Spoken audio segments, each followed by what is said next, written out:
வணக்கம். இன்னைக்கு படிக்க போகும் கதையின் தலைப்பு மண் குதிரைகள். இது ஒரு குறு நாவல். கதைக்கு போலாமா?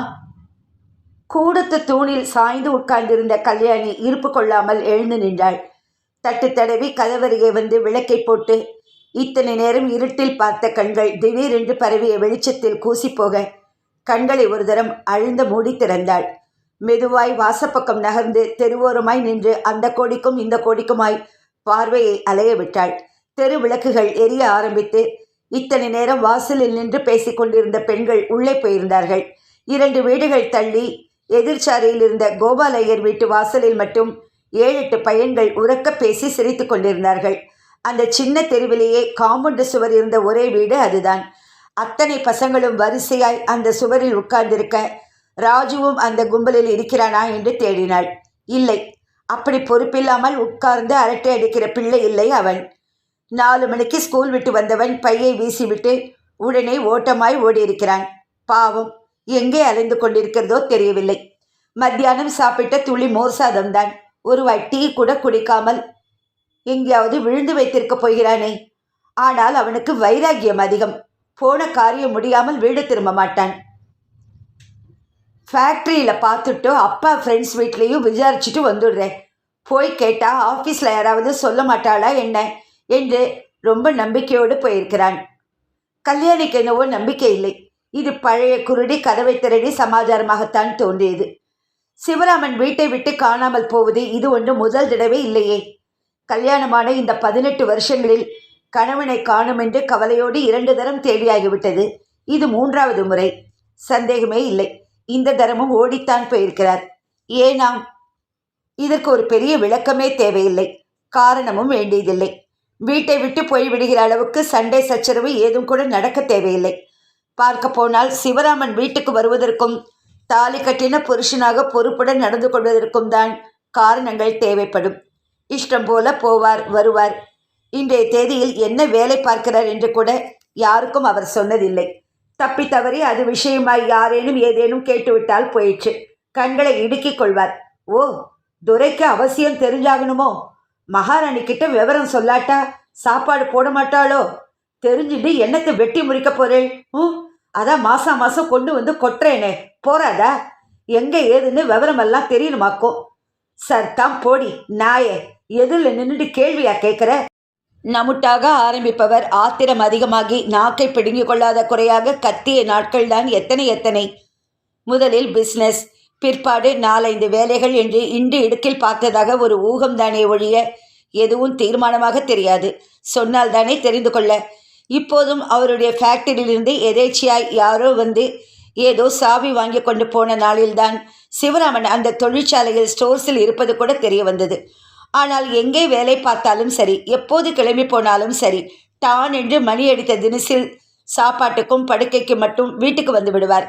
இதற்கெல்லாம் வெளியே போனால் பணம் செலவாகும் என்பதோடு காலனா செலவில்லாமல் வீட்டிலேயே ஒரு கல்யாணி எந்நேரமும் ரெடியாக சாப்பாட்டுடன் காத்திருப்பாள் என்பதும் ஒரு காரணம். அந்த மனுஷர் தான் நேற்று காலையிலிருந்து இன்னமும் வீட்டுக்கு வந்தபாடில்லை. காரணமே இல்லாமல் அவர் 2 தரம் காணாமல் போனதே இன்னமும் மறக்கவில்லை. இந்த லட்சணத்தில் சொல்லி காட்ட நேற்று ஒரு சந்தர்ப்பம் வேறு வாய்த்து விட்டதில் அவர் நிச்சயமாய் ஓடித்தான் போயிருக்கிறார் என்று அழுத்தம் திருத்தமாக மனசில் ஏதோ சொல்லியது. உப்பு பெறாத விஷயம். வீட்டில் எது இருக்கிறதோ இல்லையோ மனுஷருக்கு வக்கனையாய் சாப்பாடு போட்டுவிட வேண்டும். அது இல்லை இது இல்லை என்ற பேச்செல்லாம் வாயை திறக்கக்கூடாது. நேற்றும் அப்படித்தான். தட்டின் முன் உட்கார்ந்து சாதம் குழம்பு பரிமாறப்பட்டதும் கோபமாக நிமிர்ந்து இவளை பார்த்த உடனேயே தெரிந்து போயிற்று எதுவோ சரியில்லை என்று. பருப்பு வைக்கலையா? பதில் சொல்லி தொலையண்டி. இல்லை. சின்ன குரலில் முழுகிவிட்டு தலையாட்டினவளிடம் ஏன் என்று கூட கேட்காமல் தட்டை அப்படியே தூக்கி எறிந்தார். ருத்ரமூர்த்தியாய் எழுந்து நின்று கை நீட்டி இவளை புரட்டி எடுத்து மூச்சு விடாமல் 1/2 மணி நேரம் கத்தி, ஒரு பருப்பு வச்சு சமையல் பண்ண தெரியல, என்னடி இழவு கொடுத்தனம் பண்ணுற? மனுஷன் நிம்மதியாக சாப்பிட உட்காந்தா எப்பவும் இல்லை பாட்டு தான். 1ஆம் தேதி அன்னைக்கு தானே மளிகை கடைக்காரன் வண்டியில் கொண்டு வந்து இறக்கிட்டு போகிறான். அதுக்குள்ளே தீர்ந்துடுத்தா? வடித்து நீயே 8 வேளை கொட்டிக்கிறியா என்ன? ஆனாலும் ஒரு பொம்மநாட்டிக்கு இத்தனை வயிறு ஆகாதிரி. இப்படியா தொடச்சி சாப்பிட்டு வைப்ப? நான் தொலைஞ்சு போயிடணும், அப்போ தெரியும் நீ கொடுத்தனம் பண்ணுற அழகு. 4 நாள் பட்னி கடந்தா தானே புத்தி வந்துட்டு போகிறது. சனின உன்னை நடுத்தருவில் திண்டாட விட்டாதான் எனக்கு நிம்மதி. ஆர்ப்பாட்டமாய் பொரிந்து தள்ளி போகிற போக்கில் அத்தனை பாத்திரங்களையும் கவிழ்த்து சட்டையை உதறி மாட்டிக்கொண்டு கிளம்பினவரின் காதில் கதவு பின்னால் ஒண்டியபடி ராஜு லேசாக முணுமுணுத்தது நன்றாகவே விழுந்துவிட்டது. தடியா, என்னடா முணுமுணுங்கிற? திமிரப்பாரு, அப்படியே அம்மாவை உரிச்சு வச்சிருக்கு. வாயை திறந்து சொல்லேண்டா கடங்காரா. முணுமுணுக்க தெரிஞ்சவனுக்கு பேச தெரியாத? வார்த்தைகள் சவுக்கடியாய் வந்து விழுந்தது. என்றுமில்லாத அதிசயமாய் ராஜுவை உசுப்பி விட்டிருக்க வேண்டும். இவர் குட்ட குட்ட நாம் என்ன குனிவது என்கிற ரோஷத்தை கிளப்பி விட்டிருக்க வேண்டும். சரக்கென்று தலை நிமிர்ந்தவன் அடிக்குரலில் பேசினான். சொன்னா மட்டும் என்ன பண்ணிட போறேள்? உங்களுக்கு வேண்டான்னதும் மற்றவாளையும் சாப்பிட விடாமல் எல்லாத்தையும் இப்படி கொட்டிட்டேளே. நாங்கள்லாம் உங்களுக்கு மனுஷாலாக தெரிஞ்சாத்தானே. ஆற்றுல மணி அரிசி கூட இல்லையேன்னு நேற்று ராத்திரி நான் போய் மாமாவத்துலேருந்து வாங்கிட்டு வந்தேன். அத்தனையும் பாழாக்கிட்டேளே. அரசல் புரசலாக அவ்வப்போது அவன் சன்னமாக முணுமுணுப்பது சகஜம்தான் என்றாலும் தன்னை நேரடியாக பார்த்து அழுத்தமாக பேசி குற்றம் சாட்டி விட்டானே என்கிற கோபமோ அல்லது பசி பொறுக்காத ஆத்திரமோ எதுவோ ஒன்று தூண்டி விட்டுவிட்டதில் அவன் தலைமுடியை கொத்தாக பற்றி, படவா, என்னையா எதிர்த்து பேசுகிற? உன்னை உண்டு இல்லைன்னு ஆக்கிட்டு தான் இன்றைக்கி மறுவேலை. யாரா சொல்லிக் கொடுத்தா இந்த பேச்சு பேச? இவ தானே, இந்த கடங்காரி தானே என்ற கத்தலுடன் ராஜுவை துவைத்தெடுத்தவர் கொஞ்ச நேரத்தில் கையை தட்டிக்கொண்டு, நான் ஒழிஞ்சு போகிறேன் பாரு என்று தெரு வாசல் வரை சப்தமாக கத்திக்கொண்டே போய்விட்டார். 9:30 மணிக்கு போனவர் மதியமும் வரவில்லை, சாயங்காலமும் வரவில்லை. இரவு சாப்பாட்டுக்கு கூட வராத போதுதான் கல்யாணிக்கு சந்தேகம் தட்டிற்று. நாள் முழுவதும் வராதவர் இரவு மட்டும் வந்துவிடப் போகிறாரா என்ன? இருந்தாலும் மனசு கேட்காமல் 8 மணிக்கு மேல் ராஜுவை அழைத்தாள். காலையிலிருந்தே ஒன்றும் சாப்பிடாமல் பள்ளிக்கு போகாமல் அழுதழுது மூலையில் சுருண்டு கிடந்த பிள்ளையை பார்த்தவளுக்கு பாவமாய் இருந்தது. கொலை பட்டினியாய் கிடப்பவனை எழுப்பி, அப்பாவை காணவில்லையே, எங்கேயாவது போய் தேடி பார்க்கிறாயா என்று எப்படி கேட்பது? தேய்ந்து நெருங்கலாய் இருப்பவனை பார்ப்பவர்கள் யாரும் அவனுக்கு வயசு 15 என்று சொன்னால் சத்தியமாய் நம்ப மாட்டார்கள். ஆனால் இந்த வளர்த்தி குறைவு கூட உடம்புக்கு மட்டும்தான். மனசுக்கும் அந்த சின்ன உடம்புக்கும் துளி கூட சம்பந்தமே இல்லை. பிறந்ததிலிருந்தே அப்பா என்கிற மனுஷரை இதே கோபதாபங்களோடு பார்த்து பழகிவிட்டதாலோ என்னவோ என்றைக்குமே கல்யாணிக்கு அனுசரணையாகவும் ஒத்தாசையாகவும் இருப்பவன் இவன் ஒருவன்தான். இவனுக்கு மேல் 2 வயசு பெரியவளான ரேவதிக்கு இல்லாத அக்கறையும் கரிசனமும் இவனுக்குள் இயல்பாகவே அமைந்திருந்ததற்கு காரணம் கல்யாணி செய்திருந்த புண்ணியம்தானோ என்னவோ. ராஜுவை எழுப்பி தேடச் சொல்ல கல்யாணி தயங்கி கொண்டிருந்த அந்த நாழிகையில் கூட இந்த வீட்டில் நடக்கும் எந்த விஷயத்துக்கும் எனக்கும் துளி கூட சம்பந்தமே இல்லை என்கிற ரீதியில் வாரப்பத்திரிகையை பிரித்த நிலையில் பிடித்திருந்த கையும் நீட்டிய காலுமாய் ரேவதி கூடத்தில் அமர்ந்துதான் இருந்தாள்.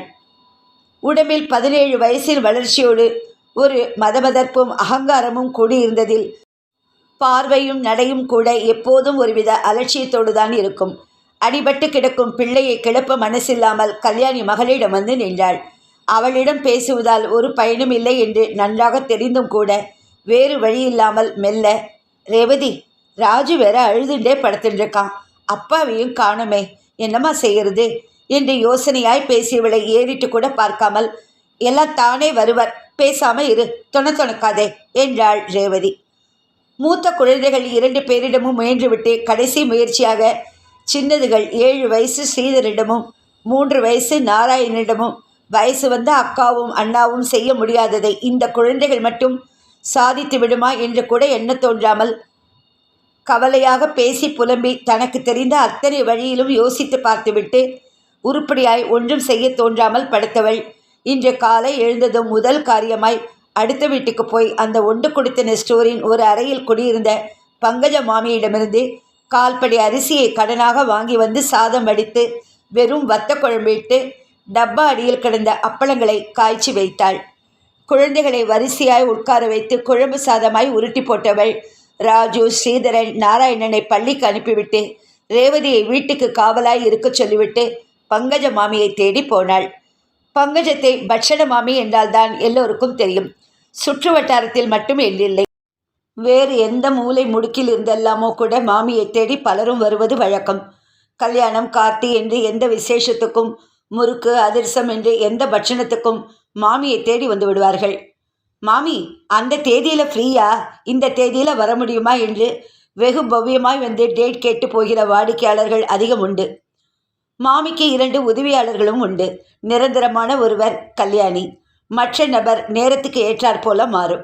இன்றும் 9 மணி சுமாருக்கு ஒரு கல்யாண வீட்டுக்கு போக வேண்டுமென்று மாமி போன வாரமே சொல்லியிருந்ததால் சிவராமன் வீட்டுக்கு வராமல் இருந்ததை சற்றே ஒதுக்கிவிட்டு மாமியோடு போய் வேலைகளை கவனித்துவிட்டு மாலை வீடு திரும்பிய போது மணி 4 இருந்தது.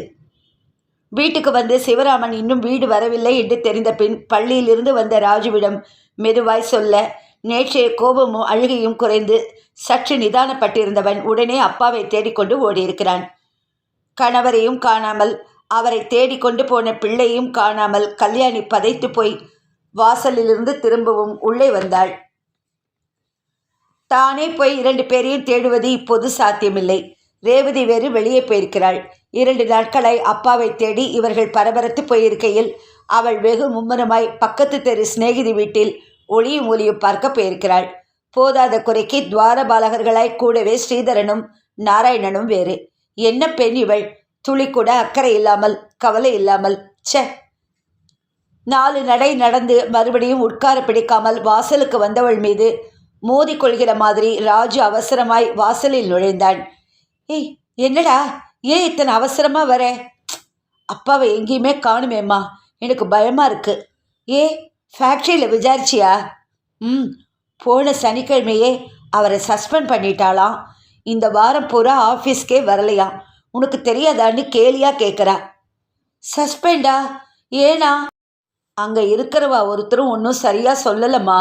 திரும்பி வர வழியில் அப்பாவோட ஃப்ரெண்டுன்னு செவப்பா ஒருத்தர் அன்னைக்கு கூட நம்ம மாத்துக்கு வந்தாரே, அவர் நைட் டியூட்டிக்காக போயின்னு இருந்தார். அவர்கிட்ட கேட்டேன். ஃபேக்ட்ரி ஸ்டோர்ஸில் என்னென்னமோ சாமானை எல்லாம் காணும்னு அப்பாவை சஸ்பெண்ட் பண்ணி வச்சுருக்காளாம். தொலைஞ்சு போனதுக்கு உண்டான பணத்தை கட்டிட்டா திரும்பவும் வேலைக்கு எடுத்துப்பாளாம். ஆனால் வேறு டிபார்ட்மெண்ட்டில் சம்பளத்தை குறைச்சி தான் கொடுப்பாளாம். பணத்துக்கு அப்பா என்ன ஏற்பாடு பண்ணியிருக்கான்னு அந்த மாமா கேட்டார். சந்தேகம் உறுதிப்பட்டு போய் கணவர் நிச்சயமாய் ஓடித்தான் போயிருக்கிறார் என்பதை தெளிவாக அடிவயிற்றில் கவலை முடிச்சு போட்டதை கஷ்டப்பட்டு அடக்கி கொண்டாள். அப்பாவை வேற எங்கம்மா போய் தேடுறது? எங்கேயும் தேட வேண்டாம். பணத்துக்கு ஏற்பாடு பண்ண எங்காவது போயிருப்பார். 2 நாளில் தானே வந்துடுவர். அம்மாவின் பதிலில் சமாதானம் அடையாதவன் போல மறுபடி ராஜு, நான் வேணா நம்ம கணேசா மாமாவத்துக்கு போய் என அவனை முடிக்க விடாமல் கல்யாணி குறுக்கிட்டாள். மாமா ஊரில் இல்லைன்னு நீதானடா சொன்ன. முந்தா நாள் போனப்போ புறப்பட்டு இருந்தார்னு சொன்னியே, மறந்துட்டியா? வேண்டாம், மாமா இல்லாதப்போ மாமி கிட்ட சொல்லி வீணா அவள் வாயை பெருக்க வேண்டாம். நீ போய் ரேவதியையும் குழந்தைகளையும் அழைச்சிட்டு வா. இருட்டி போய் எத்தனை நேரம் ஆறுது? தைரியமாக பேசி ராஜுவை வெளியே அனுப்பிவிட்டாலும் கூடத்துக்கு வந்து தூணில் சாய்ந்து உட்கார்ந்து கொண்டவளை இனிமேல் என்ன செய்ய போகிறோம் என்கிற பயம் கழுத்தை பிடித்து அழுத்தவே துவங்கியது. இதன் தொடர்ச்சியை அடுத்த பகுதியில் படிக்கிறேன்.